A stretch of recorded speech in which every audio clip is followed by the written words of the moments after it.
College English Test Band 6, Part 2, Listening Comprehension. Section A, Directions. In this section, you will hear 2 long conversations.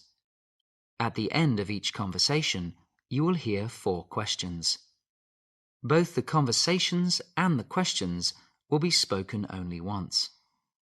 After you hear a question, you must choose the best answer from the 4 choices marked A, B, C, and D. Then mark the corresponding letter on answer sheet 1 with a single line through the center. Conversation 1. Tonight we have a very special guest.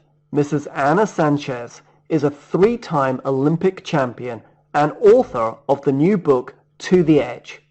Mrs. Sanchez, thank you for joining us. Thank you for having me. Let's start with your book. What does the title To the Edge mean?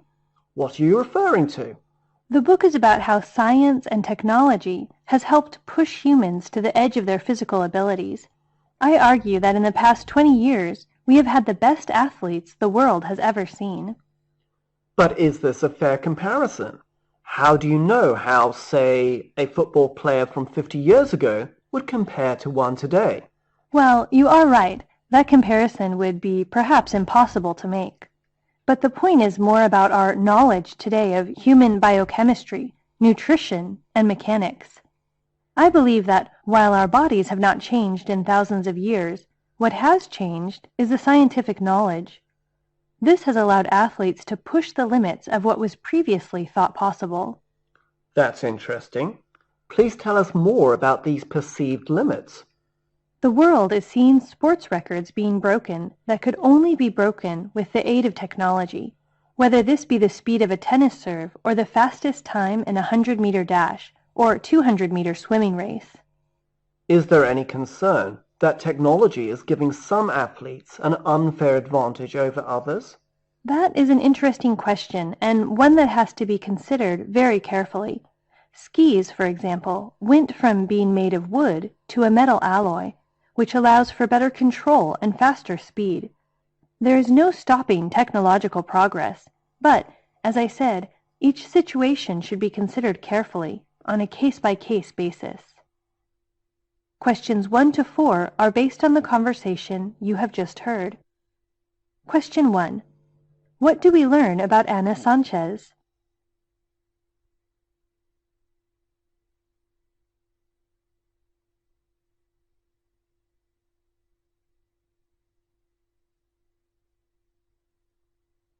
Question 2. What is the woman's book mainly about?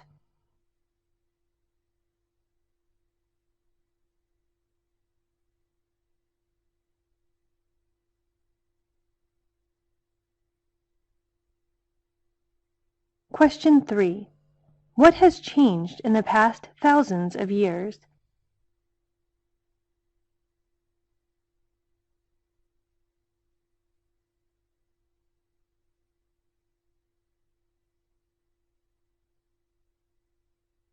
Question 4. What is the man's concern about the use of technology in sports competitions?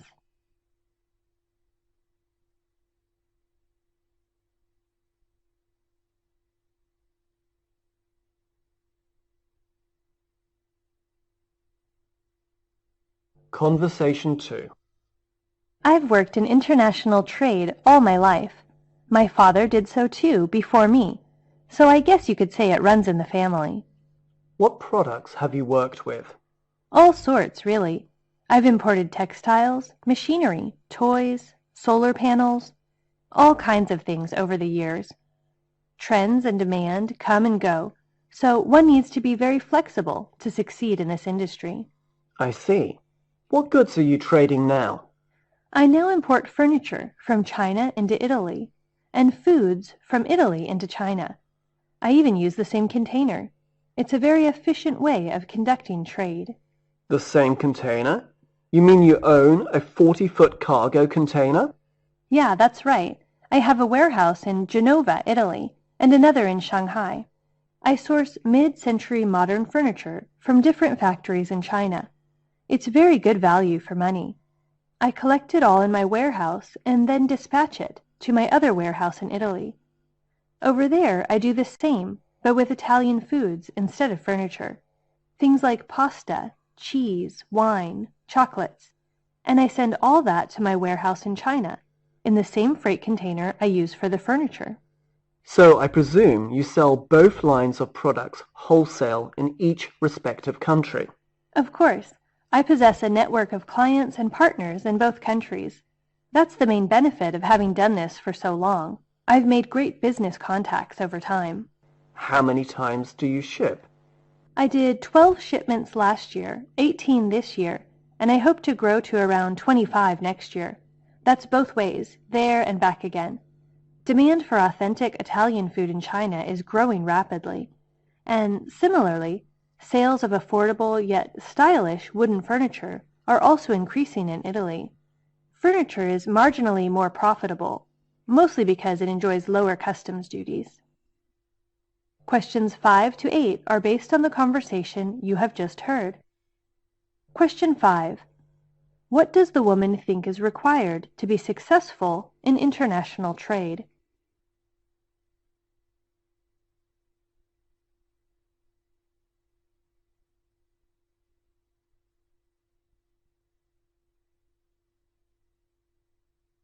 Question 6. What does the woman say is special about her way of doing trade?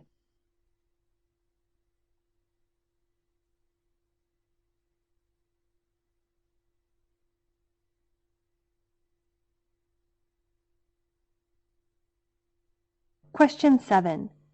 What does the woman have in both Italy and China?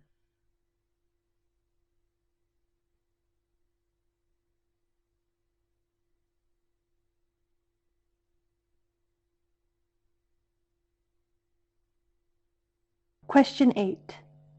What does the woman say makes furniture marginally more profitable?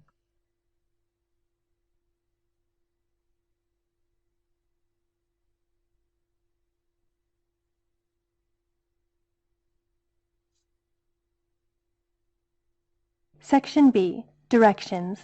In this section, you will hear 2 passages.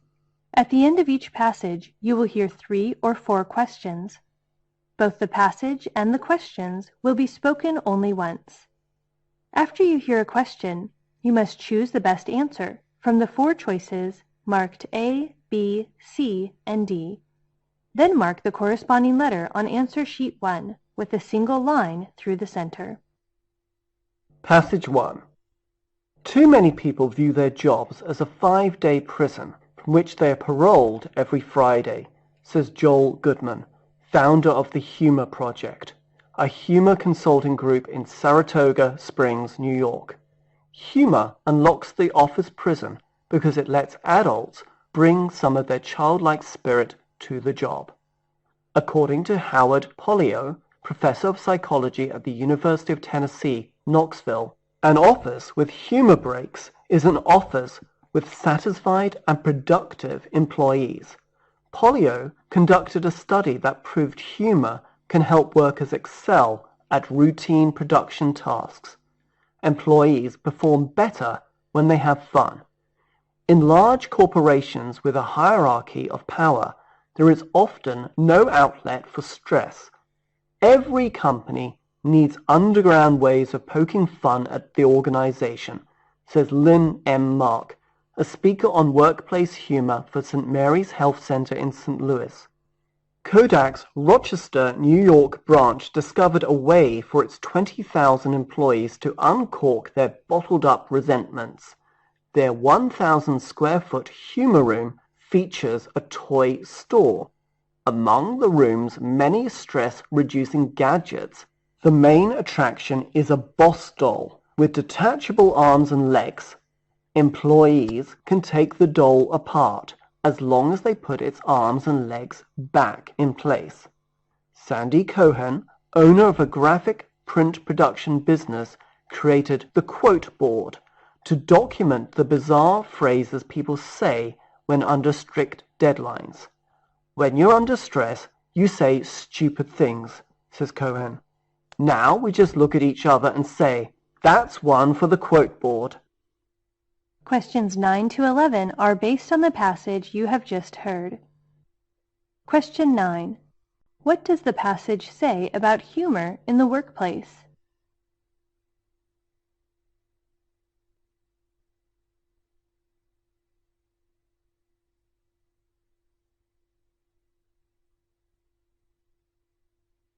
Question 10.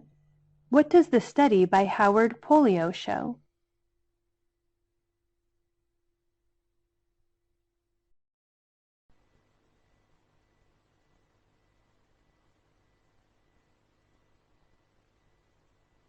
Question 11.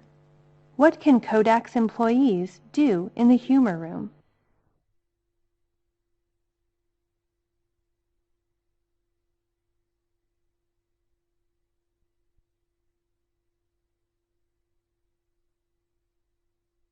Passage 2. Public interest was aroused by the latest discovery of a changed gene in obese mice. The news was made known by Rockefeller University geneticist Jeffrey Friedman. The researchers believe this gene influences development of a hormone that tells the organism how fat or full it is. Those with the changed gene may not sense when they have eaten enough, or if they have sufficient fatty tissue, and thus can't tell when to stop eating.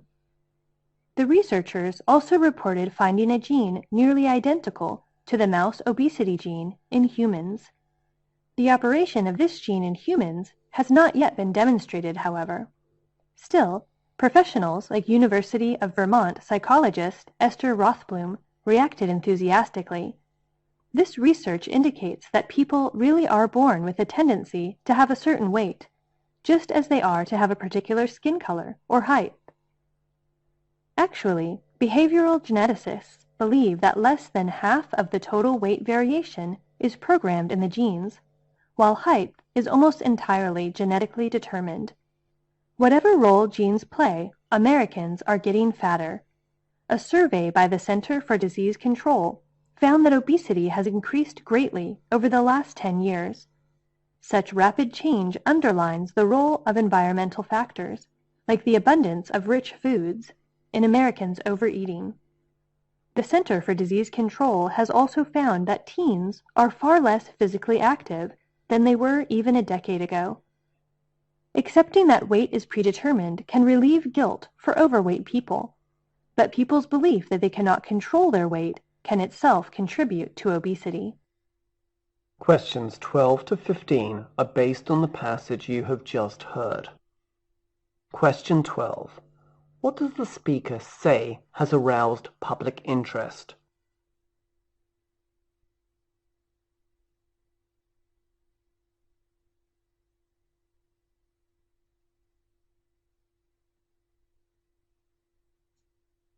Question 13. What do we learn about the changed gene?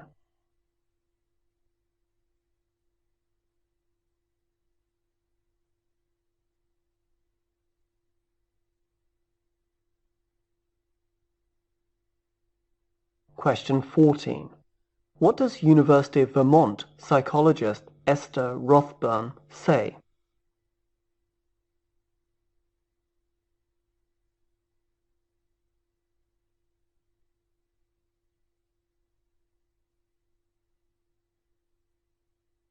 Question 15. What accounts for Americans' obesity according to a survey by the Center for Disease Control?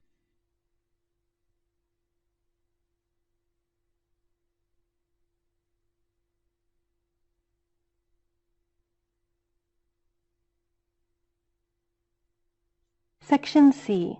Directions.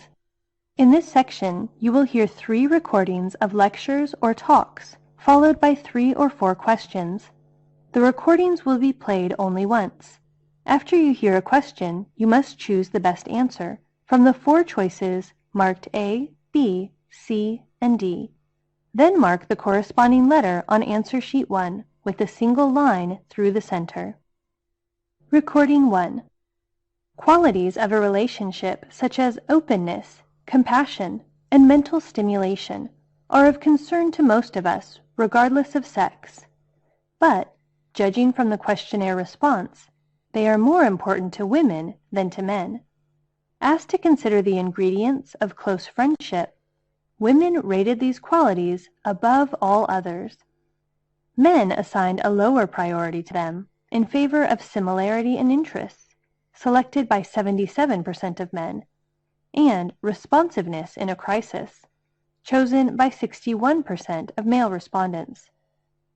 Mental stimulation, ranked third in popularity by men as well as women, was the only area of overlap.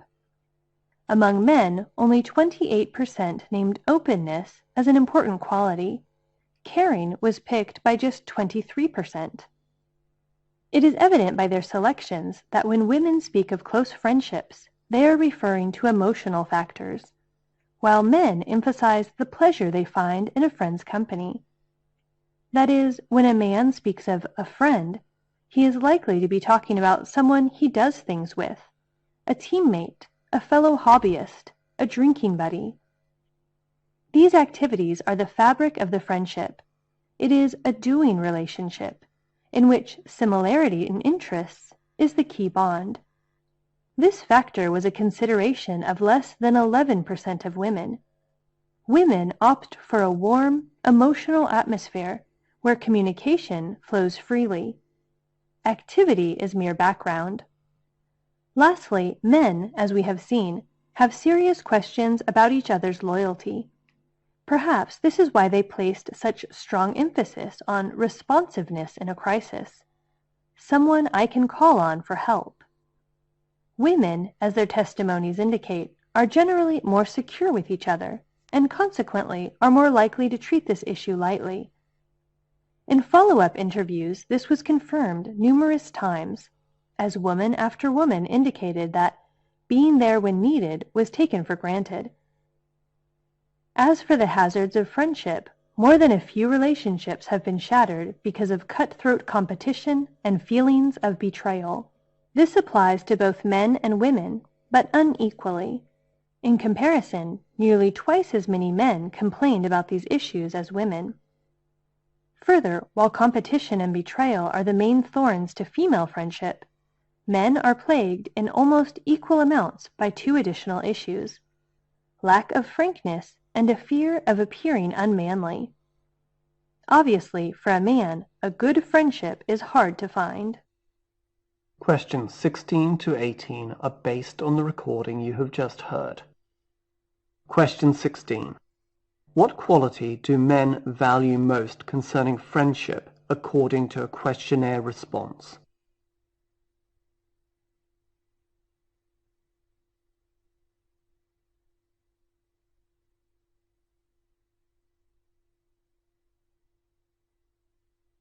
Question 17. What do women refer to when speaking of close friendships?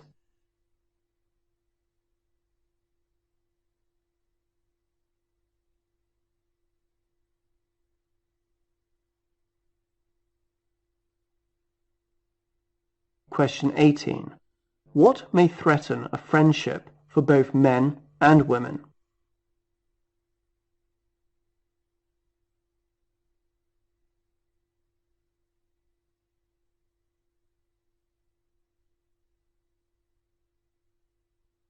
Recording 2. The partial skeletons of more than 20 dinosaurs and the scattered bones of about 300 more have been discovered in Utah and Colorado at what is now the Dinosaur National Monument. Many of the best specimens may be seen today at museums of natural history in the larger cities of the United States and Canada.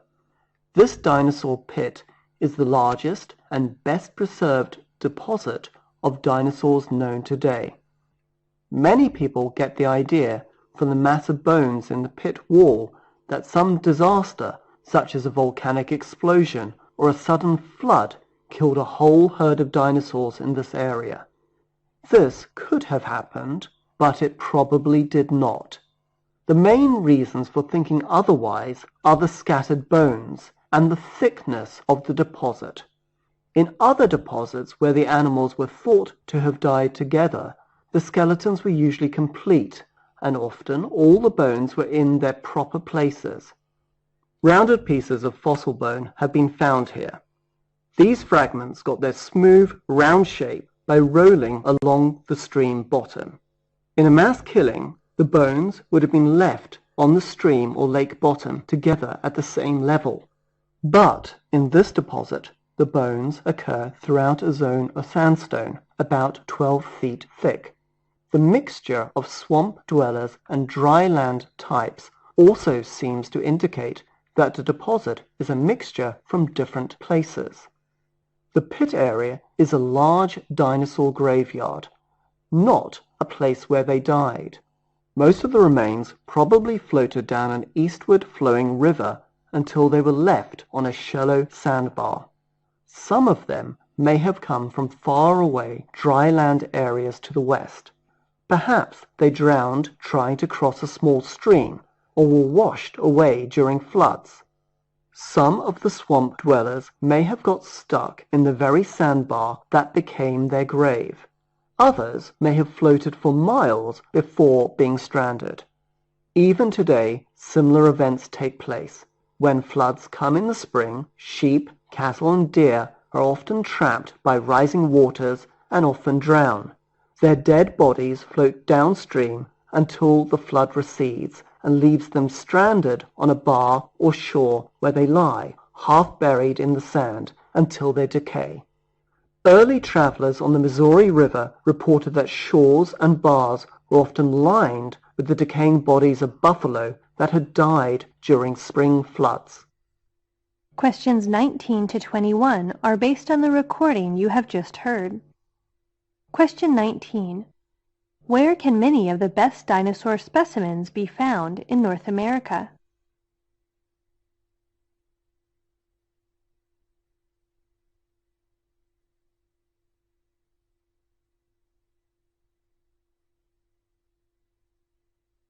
Question 20.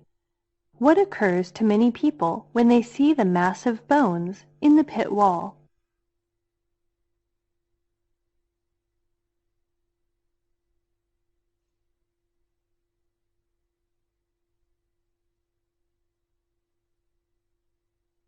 Question 21.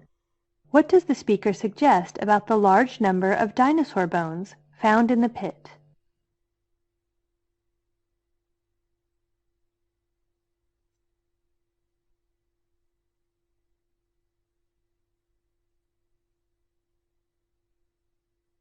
Recording 3. I would like particularly to talk about the need to develop a new style of aging in our own society. Young people in this country have been accused of not caring for their parents the way they would have in the old country. And this is true. But it is also true that old people have been influenced by an American ideal of independence and autonomy. So we live alone, perhaps on the verge of starvation, in time without friends, but we are independent. This standard American style has been forced on every ethnic group, although there are many groups for whom the ideal is not practical. It is a poor ideal, and pursuing it does a great deal of harm. This ideal of independence also contains a tremendous amount of unselfishness. In talking to today's young mothers, I have asked them what kind of grandmothers they think they are going to be. I hear devoted, loving mothers say that when they are through raising their children, they have no intention of becoming grandmothers. They are astonished to hear that in most of the world, throughout most of its history, families have been 3- or 4-generation families, living under the same roof. We have overemphasized the small family unit, father, mother, small children. We think it is wonderful if Grandma and Grandpa, if they're still alive, can live alone. We have reached the point where we think the only thing we can do for our children is to stay out of their way, and the only thing we can do for our daughter-in-law is to see as little of her as possible. Old people's nursing homes, even the best run, are filled with older people who believe the only thing they can do for their children is to look cheerful when they come to visit. So in the end, older people have to devote all their energies to not being a burden. We are beginning to see what a tremendous price we've paid for our emphasis on independence and autonomy. We've isolated old people, and we've cut off the children from their grandparents. One of the reasons we have as bad a generation gap today as we do is that grandparents have stepped out. Young people are being deprived of the thing they need most, perspective, to know why their parents behave so peculiarly and why their grandparents say the things they do. Questions 22 to 25 are based on the recording you have just heard. Question 22. What have young Americans been accused of?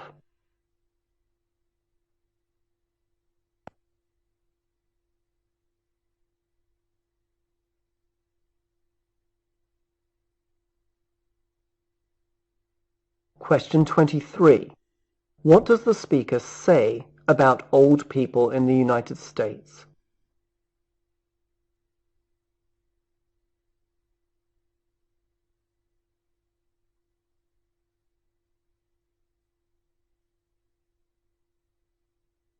Question 24.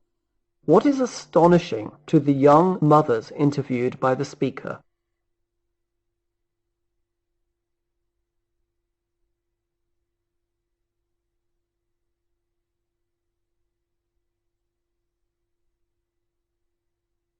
Question 25.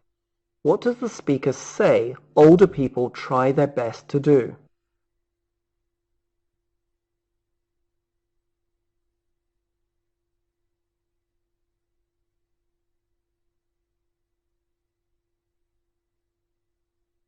This is the end of listening comprehension.